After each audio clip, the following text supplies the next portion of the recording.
अस्सलाम वालेकुम। मैं मोहम्मद रमज़ान और आप देख रहे हैं YouTube channel math hub by MR.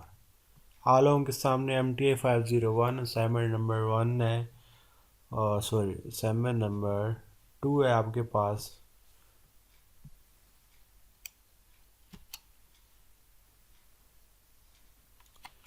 और सेक्शन 4 है आपके पास है लुबना मुस्तफ़ा। तो क्वेश्चन नंबर 1 आपके पास है, show that 5 is an eigen value of A 2 3 4 2 1, find the corresponding eigen vectors. First of all तो हमने ये शो करना है कि 5 इसका आइगन वैल्यू है। अगर 5 आइगन वैल्यू है तो फिर हमने इसके करस्पॉन्डिंग आइगन वेक्टर्स भी फाइंड करने। एक आपके पास कंडीशन होती है आइगन वैल्यू की। अगर लेमडा आइगन वैल्यू है तो फिर ये characteristic equation A minus lambda I mod equal to zero को सेटिस्फाई करेगा। तो यहाँ पर आपके पास लेमडा आइगन वैल्यू है, तो आपको गिवन वैल्यू 5 है तो हम लेमडा को 5 से रिप्लेस कर देंगे, एक ही जगह पर उसकी वैल्यू पुट कर देंगे।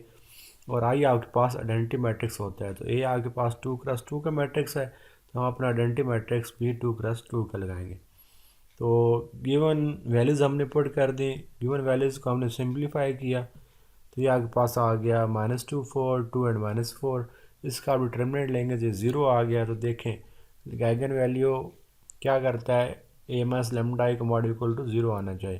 तो आपका ए माइनस 5 आई का मॉड इक्वल टू ज़ीरो आ गया। इट्स मीन कि 5 आपके पास आइगन वैल्यू थी, ये आपका प्रूव हो गया। Hence prove that 5 is an eigen value of given matrix A. अब हमने इसके करस्पॉन्डिंग आइगन वेक्टर्स फाइंड करने हैं। Now for corresponding eigen vectors A minus lambda I into X equal to zero होता है, तो ए माइनस लेमडा आई की value हमने यहाँ से निकाली हुई है। लेमडा को हम 5 पुट कर देते हैं, ये आपके पास -2 4 2 एंड -4 वैल्यू आई हुई थी। तो हम एक्स को सपोज कर लेते हैं एक्स वाई की फॉर्म में। तो यहाँ से आपके पास हम मैट्रिक्स पर रो ऑपरेशन लगाते हैं, तो ये आपके पास मैट्रिक्स आ जाएगा। तो उसको हम -2 को एक्स से मल्टीप्लाई करेंगे, -2x हो जाएगा। 4 को एक्स से मल्टीप्लाई करेंगे तो 4 हो जाएगा। नीचे वाली तो रो ज़ीरो है, मल्टीप्लाई करने का फ़ायदा ही कोई नहीं। तो -2x + 4 is equal to zero आ गया। यहाँ से आप -2 कॉमन ले लें तो ये आपके पास आ जाएगा x -2y, -2y तो जाकर +y हो जाएगा। तो ये x in terms of y आ गया है, तो y की वैल्यू तुम्हारे पास नहीं है, तो y आपके पास फ्री वेरिएबल है। तो हम करस्पॉन्डिंग आइगन वेक्टर को कैसे लिख सकते हैं, एक्स वाई था, एक्स की वैल्यू 2y थी, नीचे y एज इट इज़ आ गया, तो y हम कॉमन ले लेते हैं। तो ये जो 2 1 है ये आपके पास करस्पॉन्डिंग आइगन वेक्टर्स है 5 के अक्रॉस।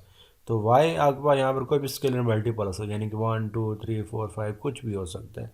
सो करस्पॉन्डिंग आइगन वेक्टर्स क्या होंगे, एन स्केलर मल्टीपल ऑफ 2 1, क्योंकि यहाँ पर y मल्टीप्लाई हो रहा है। इस corresponding eigen vector for eigen values 5। तो ये आपके पास क्वेश्चन नंबर 1 था। क्वेश्चन नंबर 2 आपके पास है, डिटरमाइन वेदर द सिग्नल 2 की पावर k 4 की पावर k एंड -3 की power k are linearly independent और नॉट। डिपेंडेंट एंड डिपेंडेंट क्या होता है, अगर ये जो सिग्नल हैं किसी दो को हम यूज़ करके थर्ड सिग्नल प्रोड्यूस कर लें तो फिर ये डिपेंडेंट हो गया। अगर हम किसी दो को यूज़ करके थर्ड सिग्नल प्रोड्यूस नहीं कर सकते, ये इंडिपेंडेंट हो गए। तो ये तो थियोरेटिकली है, मैथमेटिकली मैंने इसको सॉल्व किया है क्रोसिटी मैट्रिक्स लेकर। तो हम क्या करते हैं, क्रोसिटी मैट्रिक्स बना लेते हैं। आपके पास सिग्नल थे 2 की पावर के 4 की पावर के -3 की पावर के, आप 1 1 इंक्रीज़ करते जाएँ तो ये आपके पास 3 क्रॉस 3 का मैट्रिक्स बन जाएगा। आप इसमें के की कोई भी वैल्यू पुट कर सकते हैं, 1 2 3 एंड सो ऑन, कुछ भी पुट कर सकते हैं। मैंने के इज इक्वल टू 1 की वैल्यू पुट की तो आपके पास ये वाला मैट्रिक्स बन जाएगा। इस पर रो ऑपरेशन लगाएं, तो रो ऑपरेशन लगाने के बाद आपके पास ये वाला मैट्रिक्स आ गया। रो ऑपरेशन लगाने के बाद आपके पास ये वाला मैट्रिक्स आ गया। आप ये देखें ये मैट्रिक्स जो है ये डायगनल है, तो डायगनल होने जो डायगनल मैट्रिक्स होता है वो इन्वर्टिबल होता है। अगर आपके पास गिवन सिग्नल्स का जो मैट्रिक्स बनना है वो इन्वर्टिबल होता है, इट्स मीन जो गिवन सिग्नल होते हैं वो लीनियरली इंडिपेंडेंट होते हैं। इन्वर्टिबल का मतलब ये होता है कि उसका इन्वर्स एग्जिस्ट करेगा। तो the above cluster matrix for k is equal to 1 is diagonal matrix and hence invertible.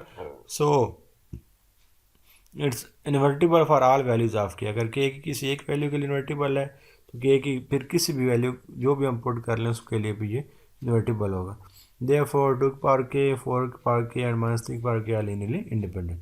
Theoretically भी इसको मैंने लिख दिया है, चलें मैथमेटिकली के बाद it's not possible to combine 2 की पावर k एंड 4 की पावर k टू क्रिएट -3 की पावर k। देख लें आप जो मर्जी कर लें, आप ऐसा नहीं कर सकते। As they both have positive basis, देखें इनके नीचे बेसिस पॉजिटिव है और ये माइनस में है। Similarly it's not possible to combine 2 की पावर k या 4 की पावर k